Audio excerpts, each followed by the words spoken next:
এই দুঃসময়ের ঘটনা আপনারা প্রত্যেকেই জানেন। গত বছর এই সময় এই দিনে আমিও কারাগারে, আমার সাথে আমার বামে বাবুল ভাই সহ আরও যারা এখানে রয়েছেন অনেকেই কারাগারে। আমরা কারাগার থেকে মানুষের দুঃসাহসী উপস্থিতি রাজপথে এবং কি ভয়ঙ্কর রক্তপিপাসু স্বৈরাচারী শাসককে পতন ঘটনার যে জনগণের অভূতপূর্ব শক্তি, যেটা ছোটবেলায় ৭১ সালে দেখেছি, যেটা ৯০-এ নিজেরা রাজপথে থেকে আন্দোলন করেছে এরশাদের বিরুদ্ধে, আর কারাগার থেকে দেখলাম ৫ই আগস্ট। আবারও নতুন করে বিশ্বাস জন্মেছে। অন্যায় অত্যাচারী কোন শাসক গোষ্ঠী দীর্ঘদিন মানুষকে দমন করে পদতলে পিষ্ট করে টিকে থাকতে পারে না।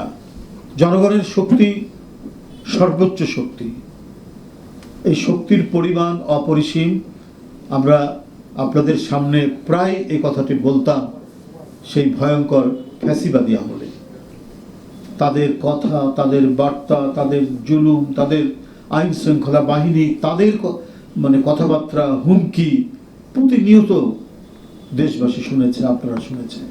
আর তার ভিকটিম হতাম আমরা, আমাদের দলের নেতাকর্মীরা।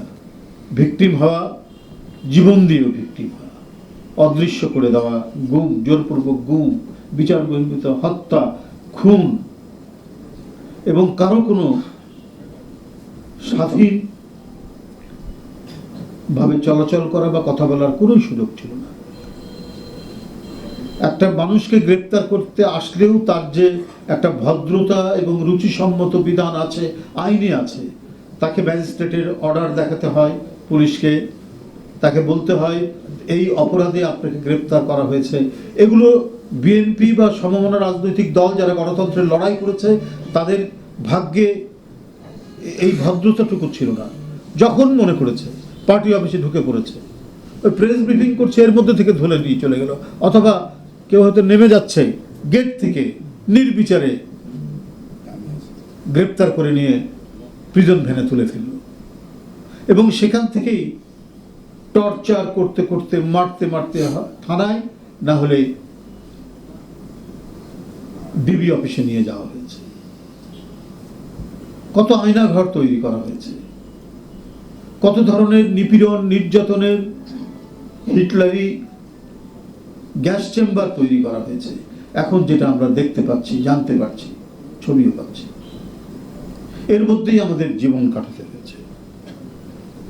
আমরা সেই সমস্ত অবস্থা থেকে পরিত্রাণ